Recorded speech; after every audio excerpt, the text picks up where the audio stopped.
नमस्कार बच्चों, चलिए लेकर हम आ गए हैं नर्सिंग के कुछ इंपॉर्टेंट क्वेश्चन, जिसमें से ओबीजी का भी थ्योरी बेस्ड क्वेश्चन हम अभी लिस्ट आउट कर रहे हैं। अभी आप देखिए इसका ब्रीफ में, जो भी बच्चों को अगर डाउट है इसको आप देखिए, वॉच करिए, और जिस भी क्वेश्चन में अगर आपको डाउट होता है उसको कमेंट्स करके हमको जरूर बताइए। प्लीज़ लाइक एंड शेयर सभी स्टूडेंट्स को करिए, जो बच्चे अभी तैयारी कर रहे हैं, नर्सिंग ऑफिसर की तैयारी कर रहे हैं, और 20 से बनने वाले जो MCQ है इस क्लासेस के बाद से आपको जरूर बेनिफिट होगा। देखिए, आप लोग इसको जब तक देखेंगे नहीं तब तक आपको समझ में नहीं आएगा कि कैसे क्या चीज़ें 20 से क्वेश्चन बन के निकलते हैं। जो कॉम्पिटेटिव एग्जाम है कैसे 20 से क्वेश्चन बनते हैं। चलिए स्टार्ट करते हैं। आज का जो हमारा क्वेश्चन है ओबीजी सब्जेक्ट से ये रखा गया है, और आज का हमारा 14 सेशन है, जिसमें से बेनिफिट ऑफ ब्रेस्ट फीडिंग के बारे में आज हम पढ़ेंगे। क्या क्या बेनिफिट होते हैं ब्रेस्ट फीडिंग के, अगर कोई भी बच्चा अगर ब्रेस्ट फीड करता है तो उसके लिए क्या क्या बेनिफिट होंगे, क्या लाभ होते हैं, आज इसके बारे में पढ़ेंगे। During breast feeding nutrients and antibodies pass to the body while to help strength and maternal bond there are many benefit to breastfeeding। देखिए, सबसे पहला तो बेनिफिट बताया गया कि बच्चे के लिए सबसे पहला मदर और बच्चे के बीच में जो बॉन्डिंग होती है, एक लविंग रिलेशनशिप बनता है बच्चे और मदर्स के बीच में, और इंपॉर्टेंट एंटीबॉडीज और न्यूट्रिएंट बच्चे को मिलते हैं ब्रेस्ट फीडिंग से। ठीक है, प्रॉपर न्यूट्रिशन की अगर बात करें, proper nutrition, breast milk has just the right amount of fat, sugar, water, protein needed baby growth and development. Baby की ग्रोथ और डेवलपमेंट के लिए प्रॉपर वाटर एंड न्यूट्रिशन मिलता है। आइडियल कंपोजिशन देखिए, there is the ideal composition. बात करें वहीं पे आइडियल कंपोजिशन का, तो आइडियल कंपोजिशन क्या होगा आपका, of required nutrient in the breast milk for easy digest. एक तो आपको समझना है कि जो ब्रेस्ट मिल्क होता है वो इजीली डाइजेस्ट हो जाता है बच्चे को। ठीक है, अगर आप अदर मिल्क देते हैं जैसे कि काउज मिल्क हो गया, या जो मार्केट में बने हुए जो मिल्क प्रोडक्ट होते हैं, जैसे कि आप अगर फिजिशियन के वैसे फिजिशियन भी आपको अब ये ऑर्डर नहीं देते हैं कि आप बच्चे को ब्रेस्ट मिल्क के अलावा कोई भी अदर फ्रूट से दें, क्योंकि कोई भी फ्रूट जितना माँ का मिल्क बच्चे के लिए अच्छा होगा, जितना इजीली डाइजेस्टेबल होगा, कोई अदर मिल्क नहीं होगा, बच्चे को बहुत सारी डिसीज, और डिसीज के साथ बच्चे का इम्यूनिटी पावर भी क्या हो जाएगा, वीक हो जाएगा। ठीक है, ग्रेटर इम्यूनिटी प्रोवाइड करता है, एंटी इन्फेक्टिव की तरह वर्क करता है ब्रेस्ट मिल्क। ठीक है, lacto which bind to iron inhibit the growth of intestinal bacteria and immunoglobulin protecting against micro organism. मतलब एक ग्रेटर इम्यूनिटी प्रोवाइड करता है ब्रेस्ट मिल्क, एक एंटी इन्फेक्टिव फैक्टर की तरह वर्क करता है। लाइसोजाइम और लैक्टोफेरिन नामक जो एंजाइम पाया जाता है, बाइंड टू लैक्टोफेरिन क्या होता है, bind to iron inhibit the growth of intestinal bacteria. जो इंटेस्टाइनल बैक्टीरिया की ग्रोथ होती है उसको इनहिबिट करता है lactoferrin, and immunoglobulin protecting against micro organism. Higher intelligence suggest for the breast milk provide करता है, जो बच्चे का जो इंटेलिजेंसी पावर होता है, फैटी एसिड हो गया, ब्रेस्ट मिल्क अफेक्ट करता है, मेटाबॉलिज्म सिस्टम को भी अफेक्ट करता है। तो हायर इंटेलिजेंसी बच्चे में देखी गई है ब्रेस्ट मिल्क अगर अच्छे से फीड कराते हैं तो। लॉन्ग टर्म हेल्थ इफेक्ट देखने को मिलता है। Infant exclusively breast feed have less chance of developing diabetes mellitus. Breast feed अगर बच्चे को कराते हैं तो बहुत कम चांसेस होते हैं diabetes mellitus and period shortener duration of breast feeding and earlier exposure to cow milk and solid foods. Breast feeding appears to reduce the risk of extreme obesity in children, to lower the risk of asthma, protect against allergy। मतलब virus type of जो disease होते हैं, breast milk अगर हम पिला रहे हैं बच्चे को तो ये सारी चीज़ें हेल्थ को अफेक्ट नहीं करती है। ठीक है, फीवर, इन्फेक्शन, एलर्जी, किसी प्रकार का फीवर या इन्फेक्शन है, कोई भी एलर्जी होती है, ब्रेस्ट फीड अगर बच्चा प्रॉपर तरीके से करता है। Decrease respiratory infection, gastroenteritis, lysozyme enzyme present breast milk destroys invasive especially E coli जो प्रेजेंट होता है bacteria guts from invading organism. IgA antibodies contain the breast milk, और ये प्रिवेंट करता है एलर्जेंस को, और बैक्टीरिया वायरस को क्या करता है, इनहेल करता है, उसको प्रिवेंट करता है, इन्फेक्शन से रोकने का काम करता है। बेनिफिट टू मदर, अभी तो बेनिफिट आप बेबी के लिए पढ़ रहे थे, अब हम देखते हैं मदर्स को क्या क्या बेनिफिट होता है। अगर कोई भी मदर्स बच्चे को ब्रेस्ट फीड करा रही है तो उसको क्या बेनिफिट होगा। ठीक है, एक माँ को क्या बेनिफिट होगा, तो breast feeding benefit for the mother, effective way feeding, infant provide for the breast nourishment for the childs, act contraceptive. पहला तो बताया जा रहा है कि ब्रेस्ट फीडिंग अगर कोई भी मदर्स करा रही बच्चे को तो लैक्टेशन सप्रेशन ओव्यूलेशन, लैक्टेशन जो क्या करता है, ओव्यूलेशन को सप्रेस करता है। इससे क्या होता है, फर्टिलिटी रेट ज़्यादा रिटर्न होती है, मतलब डिले होता है, और फर्टिलाइजेशन की जो प्रोसेस होती है वो लेट होता है, और लैक्टेशनल एमनोरिया के चांसेस ज़्यादा बनते हैं। इससे क्या होता है, कॉन्ट्रासेप्शन से क्या मिलेगा, कॉन्ट्रासेप्शन की तरह वर्क करता है आपका ब्रेस्ट फीड। ठीक है, क्योंकि ओवुलेशन ही नहीं होगा तो ओवम जब रिलीज नहीं होगा, तो ओवम रिलीज नहीं होगा तो फर्टिलाइजेशन की प्रोसेस नहीं होगी, जिससे क्या होता है, कॉन्ट्रासेप्टिव की तरह वर्क करता है ये। ठीक है, इसके बाद इंक्रीज बॉन्डिंग, मदर और बच्चे के बीच में क्या बनता है, एक प्रॉपर तरीके का बॉन्डिंग बनता है। ठीक है, when the mother is support by the partner family member breast feeding, uterine involution as the baby takes breast feed there is the increase hormones of the mother, oxytocin level, uterus of the mother contract more quickly and reduce the postmortem bleeding. Uterus का दोबारा उसी position में आने में भी help करता है क्या, ब्रेस्ट फीड, क्योंकि ब्रेस्ट फीडिंग से क्या होता है, जो ऑक्सीटोसिन हार्मोन्स होता है वो ज़्यादा रिलीज होता है, और ज़्यादा रिलीज होने से क्या होता है, यूट्रस क्या होता है, दोबारा से कॉन्ट्रैक्ट होकर, ठीक है, कॉन्ट्रैक्ट होकर वो अपने नॉर्मल पोजीशन में आता है, और पोस्टमार्टम ब्लीडिंग से भी क्या मिलता है, रिड्यूस करता है, उसको कम करता है। ब्लीडिंग नहीं होगी तो पीपीएस की प्रॉब्लम नहीं होगी। सभी को मालूम होना चाहिए कि पीपीएस किसको हम बोलेंगे, नॉर्मल डिलीवरी में अगर 500 ml से ज़्यादा ब्लड अगर लॉस हो रहा है तो मतलब वो पीपीएस में मदर चली जाती है, और अगर सीजेरियन हुआ है, सीजर से हुआ है बच्चा, ऑपरेशन से हुआ है बच्चा, तो अगर 1000 ml 1000 मतलब 1000 ml से अगर ज़्यादा ब्लीडिंग हो रही है तो मतलब किस में जा रही है, मदर पीपीएस में जा रही है, पोस्टमार्टम हेमोरेज जिसको हम बोलते हैं। तो बताया जा रहा है कि अगर ब्रेस्ट फीड मदर करा रही है तो यूट्रस के इन्वोल्यूशन में भी हेल्प करता है। इन्वोल्यूशन मतलब, इनोवुलेशन के इसको हम बोलेंगे, इन्वोल्यूशन मतलब होता है यूट्रस का अपने दोबारा उसी साइज में आना, तो यूट्राइन इनोवुलेशन में हेल्प करता है, ध्यान रखिएगा। वेट लॉस में भी हेल्प करता है। As the fat accumulated during pregnancy use produce milk extend breast feeding at least 6 month help mother lose weight. आपको ध्यान देना है कि 6 मंथ तक एटलीस्ट मदर के वेट को भी लॉस करने में हेल्प करता है क्या, ब्रेस्ट फीड, क्योंकि फैट जो होता है वो टोटल मिल्क के थ्रू क्या होता है, रिड्यूस होता चला जाता है। Long term health effect, long term benefit होता है, less risk of the breast cancer, breast cancer के भी रिस्क नहीं होते, ओवेरियन कैंसर होने के भी रिस्क नहीं होते, इंडोमेट्रियल कैंसर होने के रिस्क नहीं होते हैं। Breast feeding mother require less insulin and the reduction of postmortem bleeding. Breast feeding जो मदर्स होती है उसको रिस्क ऑफ पोस्टमार्टम ब्लीडिंग के चांसेस कम होते हैं। ठीक है, समझ में आ गया होगा आप लोगों को कि क्या क्या बेनिफिट बेबी के होते हैं, क्या क्या बेनिफिट मदर्स के होते हैं। तो ब्रेस्ट फीड कराने से बच्चे को क्या बेनिफिट मिलता है, और ब्रेस्ट फीड कराने से मदर को क्या बेनिफिट मिलता है, मदर्स की बॉडी में क्या क्या चेंजेस देखने को मिलता है, क्या क्या नॉर्मल कंडीशन में आ जाता है, फिजियोलॉजिकल चेंजेस क्या क्या आते हैं मदर में, तो ब्रेस्ट फीड कराने के ये सारे पॉइंट इसमें दिए गए हैं। चलिए नेक्स्ट क्वेश्चन हम देखेंगे। What are the difficulties related mother and baby regarding breast feeding, write down the nursing management. आपको सभी को मालूम है कि जो फर्स्टली जो बेबी, जो मदर फर्स्ट टाइम पे प्रेग्नेंट होती है, फर्स्ट टाइम पे माँ बनती है, तो उसको ब्रेस्ट फीड कराने में बहुत प्रॉब्लम होती है, तो क्या क्या डिफिकल्टीज आती हैं बताया जा रहा है कि ह्यूमन एक्टिव डिफिकल्टीज में be found, many breast feed difficulty can be resolve, proper hospital position, properly train midwife, doctor and hospital staff and lactation consultant. मतलब प्रॉपर आपको जो मिडवाइफ नर्सेस होती है, डॉक्टर्स या प्रॉपर जो कंसल्टेंट होते हैं उनसे क्या करना है, हमको एडवाइस लेना है लैक्टेशन के लिए। तो डिफिकल्टीज क्या क्या आती है, सबसे पहले हम इसके बारे में पढ़ेंगे। Difficulties to mother, inadequate supply of milk, या तो हो सकता है कि प्रॉपर तरीके से मिल्क का सप्लाई ना हो, baby probably not nursing often enough, the nurse should instruct the mother when often nurses the baby, more milk she have the milk supply to directly related to frequency of nursing, the more often baby nurses the more milk is the produce. आपको फिर भी बोलना है कि baby को सक कराते रहना है, और धीरे धीरे क्या होगा, डायरेक्टली फ्रीक्वेंसी ऑफ जो मिल्क की फ्रीक्वेंसी में धीरे धीरे क्या होगा, अपने आप सप्लाई होना स्टार्ट हो जाएगा मिल्क। अगर प्रॉपर तरीके से सप्लाई नहीं हो रहा तो फिर भी इसमें घबराने की बात नहीं है, आप फिर भी बच्चे को क्या कराएं, ब्रेस्ट फीड धीरे धीरे सक करवाएं, सक करवाने की कोशिश करिए, ट्राई करिए, तो मिल्क धीरे धीरे क्या होगा, प्रोड्यूस होना स्टार्ट हो जाएगा। The baby who will not suck, या तो सेकंड पॉइंट में क्या प्रॉब्लम बताई जा रही है कि बेबी सक ही नहीं कर रहा है, ठीक है, तो infant refuse the suck the breast are who thrust a tongue toward the roof of his mouth present a special problem. These babies will usually suck beautiful from a bottle nipple and therefore imported, not be supplement than artificial nipple. Expressed milk may be given, spoon eye dropper milk may be dribbled down over the breast into the baby mouth which might help him to begin sucking from the breast.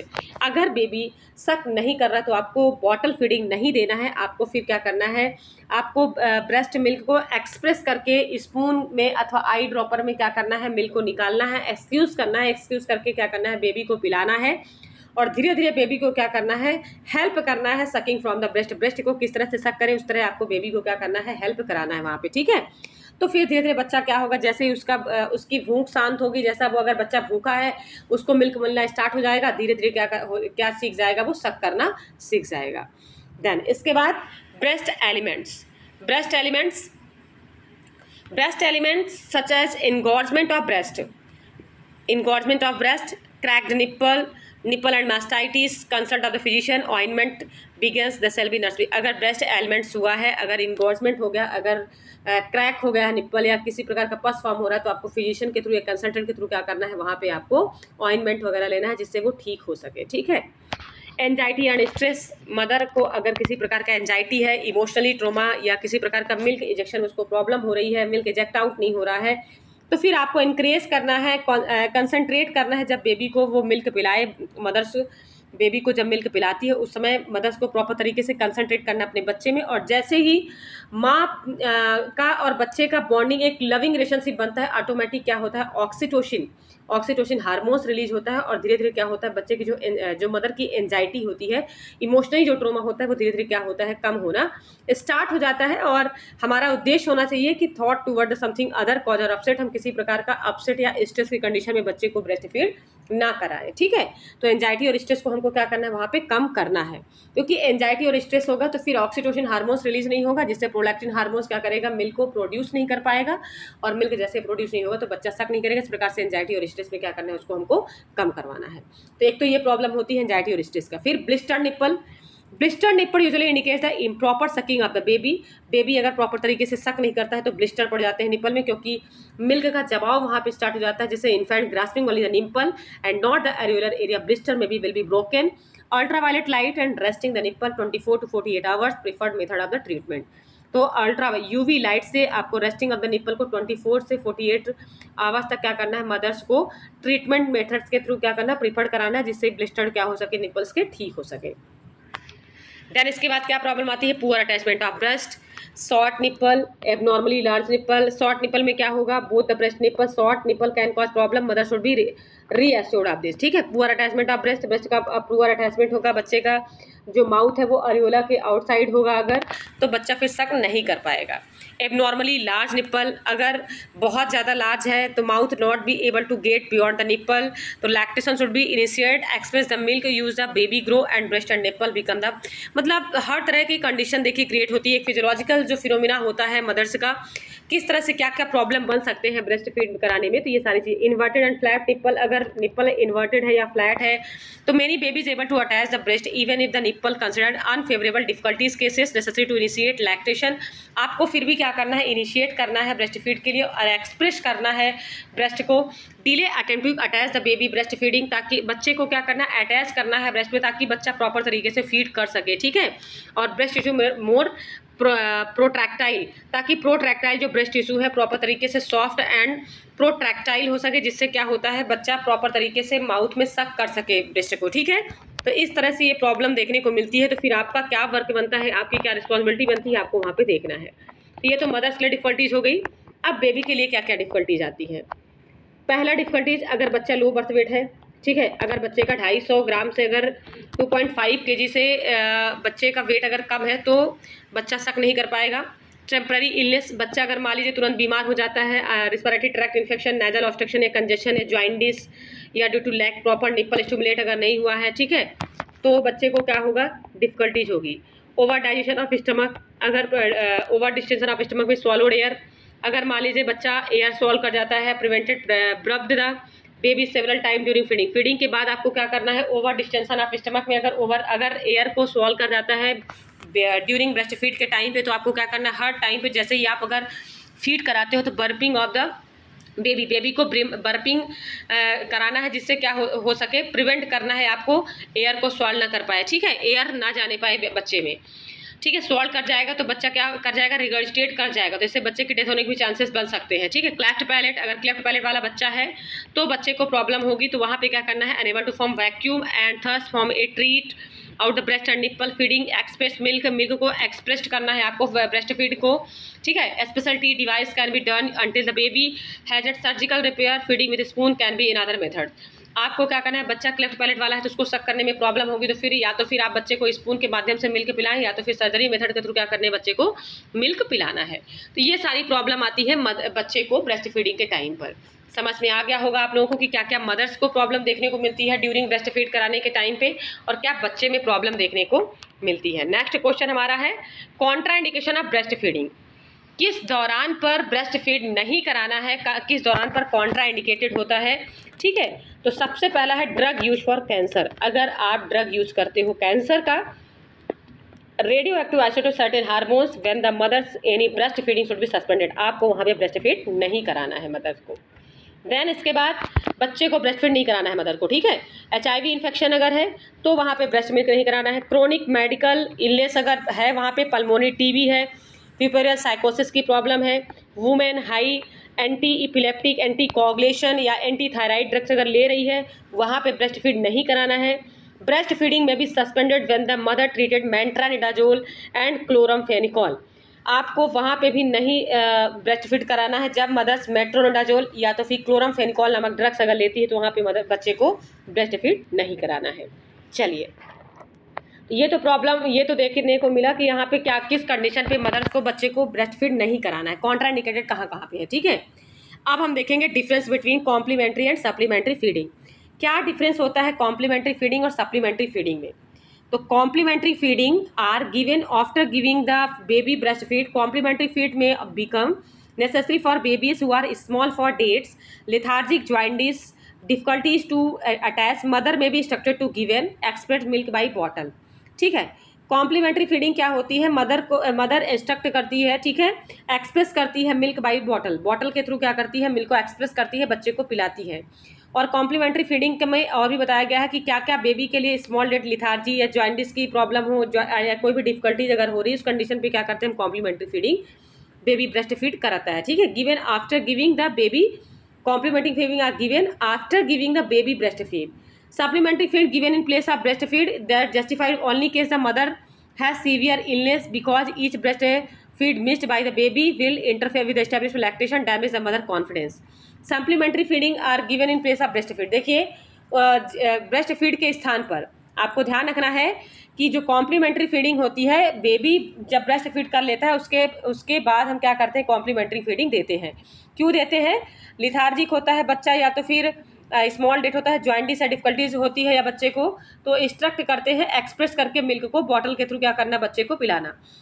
Supplementary feeding में क्या होता है, mother's बच्चे को breast feed की जगह में milk दिया जाता है इस कंडीशन पे कि मान लीजिए कि सीवियर इलनेस है, मदर बहुत बीमार है, ब्रेस्ट फीड बच्चा नहीं कर पा रहा है, तो उस समय पे लैक्टेशन एस्टैब्लिश नहीं हो पा रहा है, डैमेज है मदर का कॉन्फिडेंस, तो उस कंडीशन पे हमको क्या करना होता है, सप्लीमेंट्री फीडिंग देना होता है। समझ में आ गया होगा आपको कॉम्प्लीमेंट्री फीडिंग क्या होता है। ब्रेस्ट फीड के बाद जो हम फीडिंग देते हैं वो कॉम्प्लीमेंट्री फीडिंग होता है, जैसे बॉटल वगैरह में फीड कराना, मिल्क एक्सप्रेस करना, मिल्क को बॉटल के द्वारा क्या करना, बच्चे को मिल्क पिलाना। और सप्लीमेंट्री फीडिंग में मदर अगर बीमार है तो उस समय पे जो फीडिंग हम कराते हैं वो क्या कहलाता है, हमारा सप्लीमेंट्री फीडिंग कहलाता है। चलिए नेक्स्ट क्वेश्चन हम देखेंगे, explain about the technique of breast feeding. क्या क्या टेक्निक होना चाहिए ब्रेस्ट फीडिंग के लिए, इसके बारे में हम पढ़ेंगे। तो सबसे पहले बताया गया है कि कंफर्टेबल इन रिलैक्स पोजीशन में मदर को क्या कराना है। फिर आपको देखिए शॉर्ट में हम पढ़ेंगे, थोड़ा बहुत सारा डिटेल में दिया हुआ है लेकिन हम थोड़ा थोड़ा शॉर्ट करके पढ़ेंगे। पहला तो टेक्निक होना चाहिए, जब भी मदर को ब्रेस्ट फीड अगर कराना है स्पेशली रूप से, तो मेंटली हैप्पी होना चाहिए, ठीक है, नॉन मोटिवेटेड होना चाहिए। मतलब आप वहाँ पे घूमते घूमते बच्चे को फीड ना कराएं, एक अच्छे स्थान में जहाँ पे आप भी कंफर्ट रहो, ठीक है, एक रिलैक्स पोजीशन में फिजिकली या मेंटली रूप से आपको क्या करना है, बच्चे को मिल्क पिलाना है, ठीक है। देन इसके बाद करेक्ट पोजीशन मदर और बेबी को करना है, बोलना है, और सक्सेसफुल ब्रेस्ट फीड कराना है। इसके बाद even mother lying flat, infant top of the mothers, LSCS से अगर कोई डिलीवरी हुई है तो बेबी को सपोर्ट करना है, मदर के फोर आर्म्स लाइट है, एलिवेट करना है पोजीशन को, हेड एंड नेक को बेक स्ट्रेट लाइन में सपोर्ट करना है मदर्स और बच्चे को। अगर मान लीजिए सीजर से बच्चा हुआ है तो फिर मदर और बच्चे को दोनों को सपोर्ट करके क्या करना है, ब्रेस्ट मिल्क कराना है, ठीक है। लैचिंग क्या है, after proper position when the baby chin touches breast check the touches the. Latching मतलब होता है रूटिंग रिफ्लेक्स, इसको हम बोलते हैं माउथ इन रूटिंग रिफ्लेक्स, मतलब प्रॉपर तरीके से बच्चे का जो माउथ होता है वो मदर के निप्पल्स में क्या होना चाहिए, अटैच होना चाहिए, ठीक है। जो निप्पल एंड एरियोला होता है बेबी का, माउथ क्या होना चाहिए, प्रॉपर तरीके से उसमें अटैच, ताकि बच्चा क्या हो सके, प्रॉपर तरीके से सक कर सके, सकिंग रिफ्लेक्स जिसको बोलते हैं, ठीक है। ऑक्सीटोसिन जिससे रिलीज होता है, मिल्क इजेक्शन हार्मोन्स क्या होता है, जैसे ही मदर और बच्चे के बीच बॉन्डिंग बनती है तो लविंग हार्मोन्स मतलब ऑक्सीटोसिन हार्मोन जो मिल्क इजेक्शन में हेल्प करता है और मिल्क का प्रोडक्शन होना स्टार्ट हो जाता है। Breast feed given 1 to 2 hours interval में self demand by the baby, 1 से 2 घंटे के इंटरवल में आपको ब्रेस्ट फीड कराना है। और वैसे भी बच्चा क्या होता है, जैसे ही उसको भूख लगती है तो वो रोना स्टार्ट कर देता है, ठीक है, उसका सेल्फ डिमांड हो जाता है, उसके लिए वो खुद भी डिमांड करता है। During of the breast feed continue till the baby satisfy, the duration of the sucking depend upon the vigour of the left down reflex, breast feed empty completely before the another breast. आपको completely जैसे ही empty हो जाए one breast, उसके बाद another breast से मिल आपको क्या करना है, स्टार्ट करना है, ठीक है। Next feeding should be started opposite breast. Then इसके बाद बर्पिंग आपको usually not necessary if the baby is having good latching and attachment during the feeding. वैसे बर्पिंग हर टाइम पे आवश्यक नहीं होता है, क्योंकि कुछ टाइम पे क्या होता है, बच्चे का अगर गुड लैचिंग अटैचमेंट होता है ब्रेस्ट के साथ में, तो प्रॉपर तरीके से एंट्री कर जाता है मिल्क कहाँ पे, माउथ के थ्रू स्टमक में, ठीक है। Baby should be after feeding fall sleep breast feed the continuous exclusive 4 month तक आपको पूरा एक्सक्लूसिव ब्रेस्ट फीड कराना है, preferred may be up to 6 month. उसके बाद आपको फिर वीनिंग फीड आपको देना है। आप वीनिंग फीड कब दे सकते हो, एक्सक्लूसिव फीड तो आपको एटलीस्ट 4 मंथ तक तो देना है, वीनिंग फीड आपको 6 मंथ के बाद आप दे सकते हो, ठीक है। Summer month frequently suckling help to adequate amount of milk for the baby. Complementary food started 4 to 6 month, between the 4 to 6 month. Complementary food आपको कब स्टार्ट करना है, देखिए आ गया, अभी आपने इसके पहले पढ़ा कॉम्प्लीमेंट्री फीड है सप्लीमेंट्री फीडिंग। जैसे ही ब्रेस्ट फीड आप कराते हो उसके बाद आप बच्चे को अदर फीडिंग भी दे सकते हो, जैसे कि बच्चे का अगर डिमांड बढ़ गया है, ठीक है, अप टू 6 to 2 ईयर्स तक कॉम्प्लीमेंट्री फीडिंग आप ब्रेस्ट फीड के साथ साथ में आप कॉम्प्लीमेंट्री फीडिंग भी दे सकते हो, ठीक है। स्पेशली एट नाइट बताया जा रहा है। मदर में भी मेंटेन हाइजीनिक मेजर, मदर को ये भी बोलना है कि आपको अपना हाइजीन मेंटेन करना है, इस तरह से पोजीशन लेना है आपको ब्रेस्ट फीड कराने के टाइम पर, क्योंकि हाइजीन अगर मेंटेन नहीं करोगे तो निप्पल क्रैक होने के चांसेस या इन्फेक्शन होने के चांसेस, मदर बच्चे को भी इन्फेक्शन होने के चांसेस, क्योंकि स्वेटिंग होती है और बच्चा अगर वही ब्रेस्ट सक करता है तो बच्चे को भी इन्फेक्शन होने के चांसेस रहते हैं। चलिए नेक्स्ट क्वेश्चन हम देखेंगे, describe the immunisation schedule. Immunisation schedule सबसे पहले तो आपको ध्यान देना है, इम्यूनाइजेशन शेड्यूल जो है according to national immunisation schedule बताया गया है। आपको हम बता दें, एक तो होता है गोई ग्लोबल इम्यूनाइजेशन प्रोग्राम जिसको हम बोलते हैं, तो ग्लोबल एक्सपेंडेड आपका जो प्रोग्राम इम्यूनाइजेशन होता है जो ऑल ओवर वर्ल्ड में बोला गया है, तो वो 1974 में हुआ WHO के अकॉर्डिंग। और एक होता है UIP, जिसको UIP यूनिवर्सल इम्यूनाइजेशन प्रोग्राम बोलेंगे, या तो फिर यूनिवर्सल इम्यूनाइजेशन प्रोग्राम कब लॉन्च हुआ था, तो आपको ये भी ध्यान रखना है 1985 में। कब लॉन्च हुआ था, 1985 में। तो दो चीज़ हम आपको बता देते हैं इसमें, आपका जो ग्लोबल इम्यूनाइजेशन प्रोग्राम यहाँ पे लॉन्च हुआ, आप ये डेट जो देख रहे हैं, EPI प्रोग्राम जिसको हम बोलते हैं ग्लोबल आपका गोई जो होता है ग्लोबल ऑर्गेनाइजेशन इम्यूनाइजेशन जो होता है, ठीक है, ग्लोबल इम्यूनाइजेशन प्रोग्राम जिसको बोलते हैं GIP, expanded programme immunisation in the all over world में हम बोलेंगे protect children to world against 6 killer disease. और ये 6 किलर डिसीज से क्या करता है, प्रोटेक्ट करता है। तो आपको मालूम होना चाहिए कि जो ग्लोबल इम्यूनाइजेशन प्रोग्राम वो 1974 में हुआ था, और यही बात अगर पूछा जाए इंडिया में कब हुआ था, तो 1978 में हुआ था, आपको ध्यान रखना है। और UIP 1985 में, आपको डेट मालूम होना चाहिए, ठीक है। UIP कब लॉन्च हुआ था, 1985 में, ठीक है। और 1978 में आपका क्या हुआ था, EPI आया था। EPI कहाँ आया था, EPI आपका आया था इंडिया में, ध्यान रखिएगा। ये वर्ल्ड का बताया जा रहा है, WHO लिखा ही है, world health organisation launch global immunisation programme 1974 act to protect children. 6 killer disease से प्रोटेक्ट करता है बच्चे को, जो हम आगे आपको डिटेल बताएंगे, TB हो गया जैसे, ठीक है। तो 6 किलर डिसीज से बच्चे को क्या करता है, प्रोटेक्ट करता है। तो सबसे पहले हम इम्यूनाइजेशन शेड्यूल के बारे में पढ़ लेते हैं, क्या क्या चीज़ें इसमें दी हुई है, इम्यूनाइजेशन शेड्यूल क्या होता है, इसके बारे में हम थोड़ा सा डिटेल में पढ़ेंगे। पहला इन्फेंट का दिया गया है, एट बर्थ देते हैं, इंस्टीट्यूशनल डिलीवरी हो, अगर किसी भी संस्था में अगर डिलीवरी करवाई जाती है तो पहला BCG वैक्सीन दिया जाता है, सिंगल डोज, ID देते हैं 0.05 ml। देन इसके बाद सेकंड डोज हमारा OPV होता है, 0 डोज ओरल 2 ड्रॉप्स देते हैं। BCG वैक्सीन का अगर हम बच्चे को अगर जन्म के टाइम पे अगर नहीं देते हैं तो उसका सिंगल डोज दिया जाता है इंटरडर्मली 0.1 ml। आपको दोनों में डिफ्रेंशिएशन पता होगा, एक तो 0.5 ml हो गया, एक तो 0.1 ml हो गया। तो 0.1 ml जब हम बच्चे को बर्थ के टाइम पे नहीं देते हैं तब हमको इतना डोज देना है, ठीक है, नहीं तो बाकी 0.05 ही डोज होगा। देन इसके बाद 6 वीक में DPT1, OPV1 और हेपेटाइटिस B1 आपको मार्क से पता होना चाहिए, ठीक है। ये 6 वीक का ही बताया गया है, BCG, DPT, OPV। जब 6 वीक का बच्चा हो जाए और अगर BCG का वैक्सीन नहीं दिया गया तो ये सारे आप रीड आउट करिए। फिर एक्ट, ये तो फर्स्ट डोज हो गए सारे, ठीक है।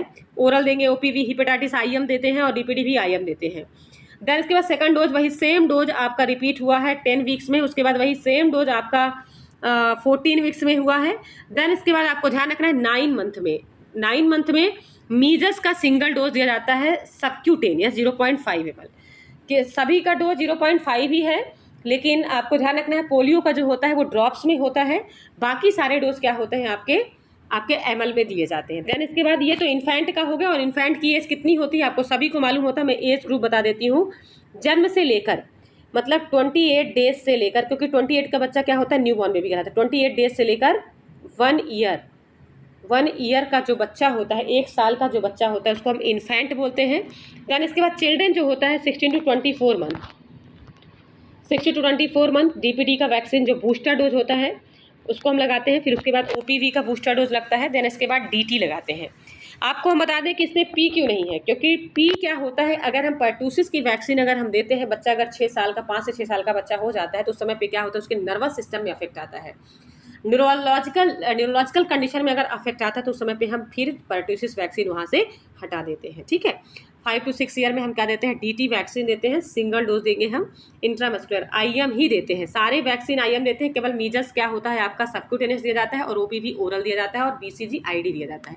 बाकी सारे वैक्सीन आईएम दिए जाते हैं, आपको मालूम होना चाहिए। ठीक है, देन इसके बाद 10 से 16 साल का बच्चा जो होता है, 10 to 16 ईयर का जो बच्चा होता है, उसके हम क्या बोलते हैं, टीटी वैक्सीन अगर दिया जाता है, सिंगल डोज देते हैं। सेकंड डोज आईएम देते हैं 0.5। इसके बाद प्रेग्नेंट वुमेन्स का दिया गया है।